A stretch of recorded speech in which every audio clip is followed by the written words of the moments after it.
You may be trying to solve disrespect in the moment, when the real damage is happening long before that. In how you speak. How often do you complain? In how lightly you make promises. People do not only listen to your words, they measure how controlled, reliable, and expensive your presence feels. That is the part most people miss. They think disrespect begins when someone cuts them off, ignores them, jokes at their expense, or talks down to them. Sometimes it does. But sometimes, the moment is only the harvest. The signal was planted much earlier. Not every rude person is your fault. Not every cold room means you did something wrong. But some habits do increase exposure. Some habits quietly teach people not to take you seriously. And the painful part is that they often feel normal while you are doing them. You think you are being open. You think you are being easygoing. You think you are being expressive. Meanwhile, your presence gets lighter, your boundaries get blurrier, and your words stop landing with weight. Your words got cheap. So, start here. Before you ask who disrespected you, ask where your behavior has been making you easier to dismiss. Where is your yes too fast? Where is your mouth too loose? Where is your frustration too public? Where is your attention too available? Because disrespect is often not the first event. It is the visible result of repeated signals.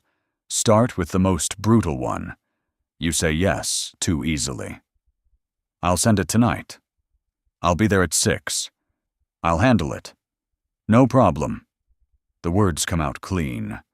The follow-through comes out soft. A manager asks for the file by end of day. You mean to do it.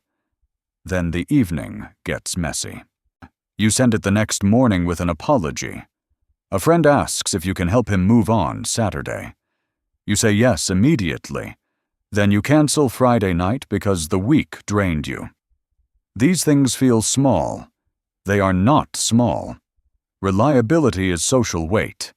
When your word keeps landing, people adjust to you differently. They stop checking twice. They stop bracing for slippage. They assume your answer means something. But when your promises stay just a little bigger than your behavior, the room learns another lesson. Warm, but not dependable. Sincere, but not anchored. Pleasant, but not firm.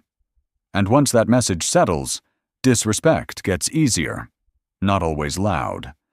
Sometimes it looks like being overlooked, being bypassed, being forgotten when serious things are handed out. This is where most people leak power. Either they want respect in the difficult moment, but they have been training the room for softness in the ordinary one. So tighten the promise. Speak from capacity, not intention. Give fewer yeses. Give cleaner timelines, and keep them exactly. Reliability is social weight. The next leak sounds polite. Over-explaining. Someone asks why you cannot make the dinner. A simple answer would do. But now you are giving the backstory, the mood, the traffic, the exhaustion, the whole emotional weather report. Your boss asks why you chose one option over another in a meeting. You had a good reason.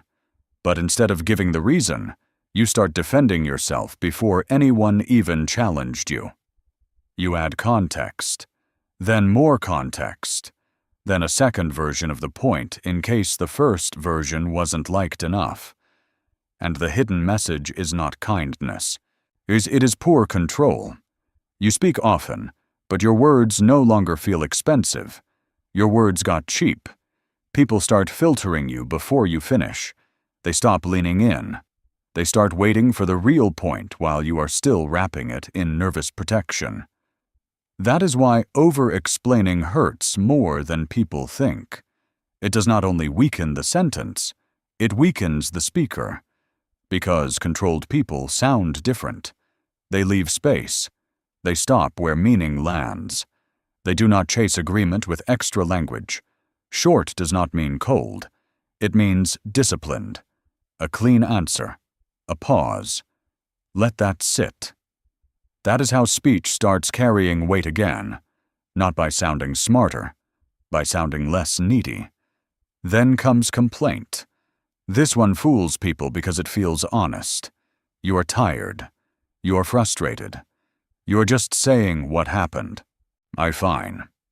But repeated complaint sends a message far beyond the problem itself.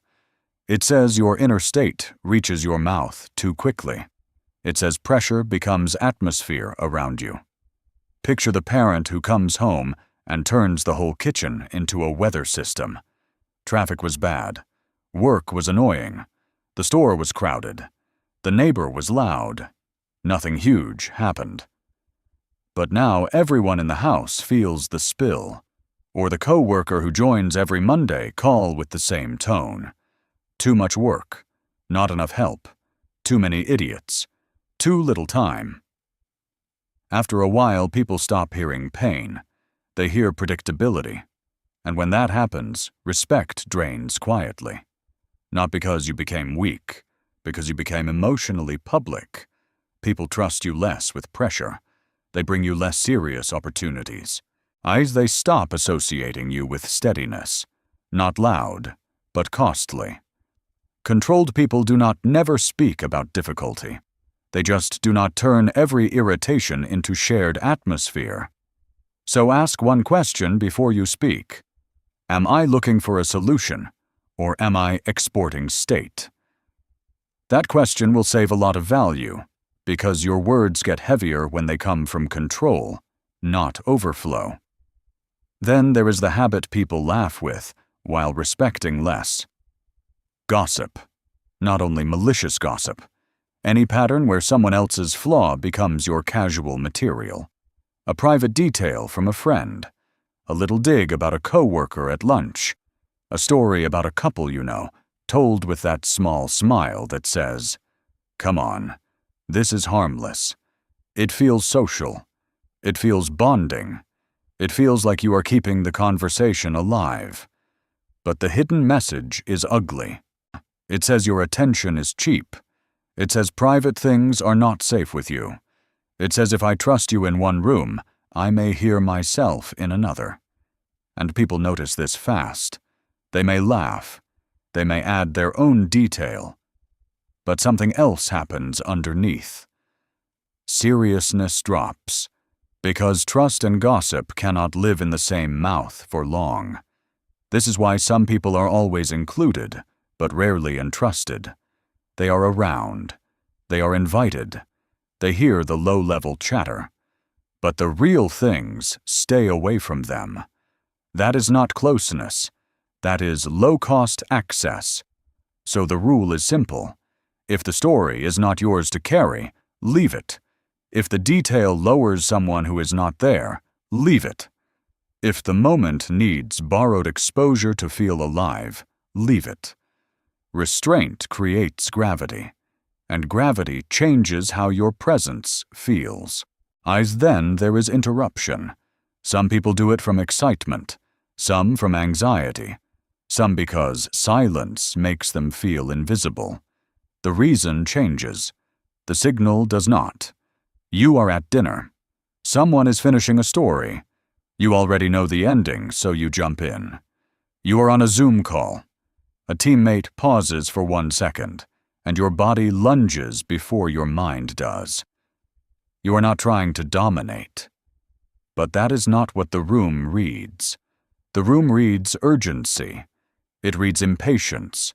It reads a person whose impulse outruns their respect. And interruption is not just a speech habit. It is a status signal. People who cannot hold their own thought for 3 more seconds often look less grounded than they feel. Smart. Maybe. Kind. Maybe. But settled. Not yet. And eagerness, repeated often enough, lowers weight. So, here is the move. Feel the urge. I do not obey it. Let them finish fully. Then wait 1 beat. Then speak. That tiny delay says more than another clever sentence ever could. It says your mind is under command. It says you do not need to steal space to exist in it. Respect follows limits, and some of the first limits are the ones you place on your own mouth. Now pull it together. Loose promises, overflow speech, repeated complaint, cheap gossip, constant interruption. They all send a version of the same message. My state moves fast. My mouth opens early. My standards are soft at the edges. My presence is available in excess. That is why the issue is not just manners. It is signal. Every habit teaches people what your presence costs. And if your behavior says low cost often enough, the world starts treating you that way. Not because everyone is cruel.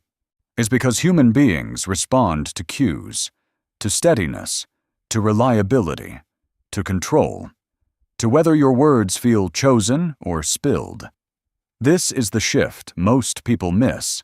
They keep waiting for the perfect comeback, the perfect boundary sentence, the perfect moment to finally look strong. But respect was already leaking upstream. The rebuild starts earlier. You keep the promise you would have once softened. You answer the question without decorating it. You stop making every frustration communal. You leave private details where they belong. You wait the extra beat. At first, these changes feel small, almost boring, but repetition builds atmosphere, and atmosphere is where respect lives. A controlled person changes a room before conflict starts. Their word feels measured. Their reactions feel filtered. Their presence does not chase space. Nay, it occupies it. That is when self-respect becomes visible, not as attitude, as behavior.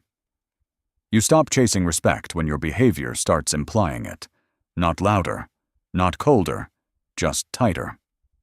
Your energy stops feeling cheap. Your attention stops feeling throwaway. Your speech stops sounding like overflow. Your word starts carrying mass. Reliability is social weight. Your words got cheap. Now they do not have to. Because value comes back when behavior gets more deliberate. When what leaves your mouth has been chosen. When what you promise gets carried. When what you feel meets a filter. When what you know about others stays protected. When your impulse no longer outruns your composure. Respect follows limits. So if people have been treating you lightly, do not start with rage. Start with audit. Where is your word too cheap? And where is your speech too loose? Where is your frustration too public? Where is your impulse too fast? That is not shame. That is leverage. And if this hit a nerve, subscribe. This channel is for people rebuilding self-respect through steadier behavior, cleaner speech, and quiet power. Today, make one promise smaller, and keep it exactly.